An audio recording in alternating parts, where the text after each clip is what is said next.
India European union की trade deal को mother of all deal कहा जा रहा है। आज की इस वीडियो में हम देखते हैं कि इस डील से भारत को क्या फायदा होगा।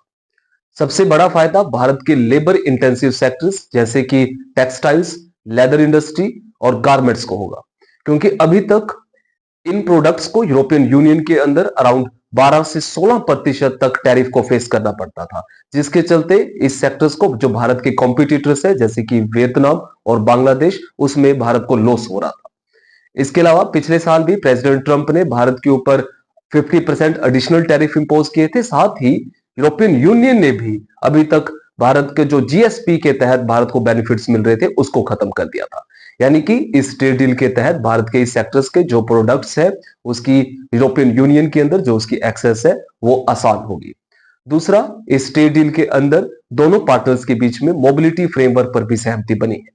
आप देखो कि पिछले साल प्रेसिडेंट ट्रंप ने H1B वीजा की नीतियों पे जिस तरह से कठोरता दिखाई थी, तो ऐसे में यूरोपियन यूनियन भारतीय प्रोफेशनल्स के लिए अमेरिका का एक अल्टरनेटिव बन सकता है। दूसरा, आप देखो कि इस डील के अंदर दोनों पार्टनर्स के बीच में इंट्रा कॉर्पोरेट ट्रांसफर को लेकर बात हुई है। साथ ही यूरोपियन यूनियन ने भारत को 37 सेक्टर्स के अंदर CSS की अनुमति दी है, यानी कि भारतीय कंपनियां अब आसानी से यूरोपियन यूनियन में अपने प्रोफेशनल्स को भेज सकती है। तीसरा, दोनों पार्टनर्स के बीच में डिफेंस एंड सिक्योरिटी एग्रीमेंट पे भी सहमति बनी है। अब देखो कि भारत जापान और साउथ कोरिया के बाद यूरोपियन यूनियन का तीसरा पार्टनर बना है जिसके साथ यूरोपियन यूनियन ने किसी तरह का डिफेंस एंड सिक्योरिटी एग्रीमेंट पे सहमति दिखाई है। हमने देखा कि यूरोपियन यूनियन ने किस तरह से यूक्रेन को रशिया वॉर के अंदर मदद की, चाहे वो आर्म्स सप्लाई हो या चाहे वो इंटेलिजेंस शेयरिंग हो। यानी कि यूरोपियन यूनियन के पास एक एडवांस टेक्नोलॉजी है जिसका सीधा सा फायदा भारत के जो डिफेंस मैन्युफैक्चरिंग है उसको हो सकता है। यानी कि दोनों पार्टनर्स आपस में मिलकर भारत के डिफेंस एक्सपोर्ट को बढ़ावा दे सकते हैं।